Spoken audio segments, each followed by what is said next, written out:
What's up, friends on Patreon? It's me, your boy Dustin, and I'm back once again with another motherfucking episode of Warning Signs. Once again, the show started off as a weekly look into all things pop culture, hot topics, whatever was in the news, celebrity news, interesting news, whatever we needed to discuss. We would talk about it through the lens of a weekly horoscope, but damn it, we ain't doing it today. We didn't do it last week. We probably won't do it next week, but one day, someday, we'll get back to that. In the meantime, I'm gonna touch a couple things and I'm just gonna touch them and keep moving. Okay, that's it, because we don't really have a lot. It's really not a lot to say. Y'all already know what I'm talking about. Danny Lay and the baby. Now, who can say that they didn't see this coming? First of all, I'm not gonna relish in the downfall of a family. That's a family, to each other. They're not a family. They're a family. You know what I mean? They're a mother and a father and a baby. So that's a family.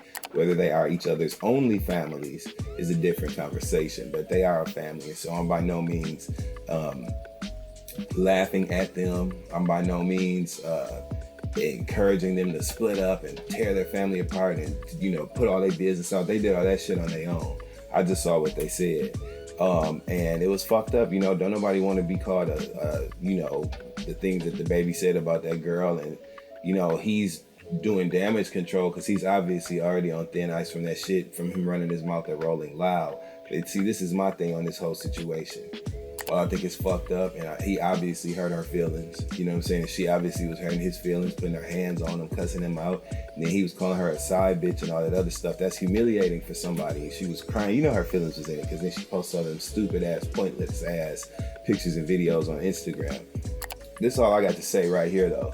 A couple weeks ago, when the baby got on stage at Rolling Loud and talked shit about people with HIV, people with AIDS, gay people, people with STDs and STIs, everybody thought they thought that the backlash to that and the people who really took issue with what he said and how it was harmful to large groups of people and shit, people dismissed them.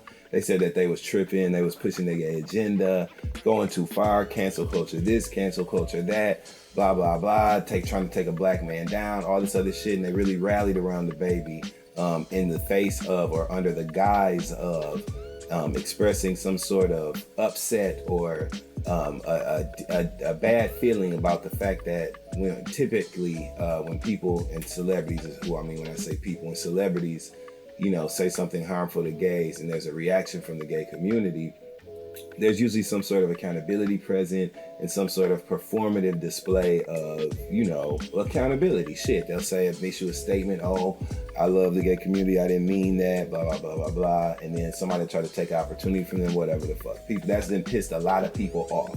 So when the baby started talking that shit, talking about, put your cell phone lighters in the air. If you ain't got AIDS and HIV or none of them deadly STDs that kill you in 2-3 days, put your motherfucking cell phone lighter up. Y'all didn't have no problem with that. Y'all rallied around him and said that everybody else was wrong for responding and reacting to that and wanting him to be held accountable for saying some foul, stupid ass shit that he shouldn't have said. So don't think that I'm going to have a problem with him calling this girl a side bitch and hurting her feelings and being the dog ass nigga that she knew he was when she got with him in the first place. Don't expect nothing from me. Don't expect me to cape. I don't give a damn. I don't want nothing taken from him. I don't want them to tear another black man down. I don't want them to take no food out of another black man's pocket. All the same shit y'all was saying a couple weeks ago when people were reacting to the harmful speech that he had on stage at Rolling Loud. It applies now. So the same ones that speaking out, oh, fuck the baby, he's a misogynist. He said all this to her. He heard that girl, send her love, whatever. Where was all of that for the gay people? Where was all of that for people that suffer from HIV and AIDS and have to live with that stigma that's attached to that? Where was all of that energy for them people? So miss me with it now. That's simple. Second thing I want to talk about, shout out to LeVar Burton. Y'all know that he guest hosted for Jeopardy, and there was a lot of people who wanted him to be considered even and get the role as host of Jeopardy. LeVar Burton is the guy from Reading, right? Y'all know, the host of Reading Rainbow. It was just announced through Variety and the Hollywood Reporter that he got a new gig hosting the Trivial Pursuit game show. Bitch. LeVar Burton got a job. That's what the fuck I'm talking about. So while y'all thought y'all had him, okay? While y'all thought that, and because the Jeopardy people had said that he was never even considered, and they was just rude and nasty about it. And people really didn't feel good about that. But look who got the last laugh. Mind you, LeVar Burton had been said, I don't even want the motherfucking job. Y'all can keep Jeopardy. And we see why now, because he got Trivia Pursuit. So shout out to you, LeVar Burton. Another one, just one last thing. All this talk about Real Housewives of Potomac, it's a lot of real serious words being thrown around. Colorism,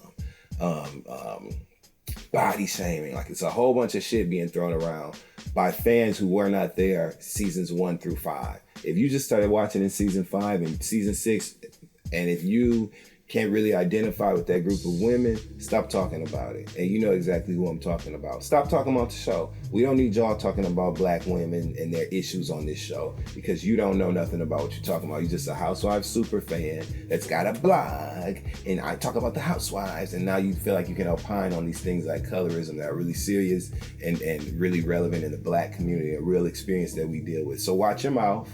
If you don't know nothing about their lived experiences, keep your mouth off of how this ain't just Housewives fodder when it comes to things like colorism and the Real Housewives of Potomac.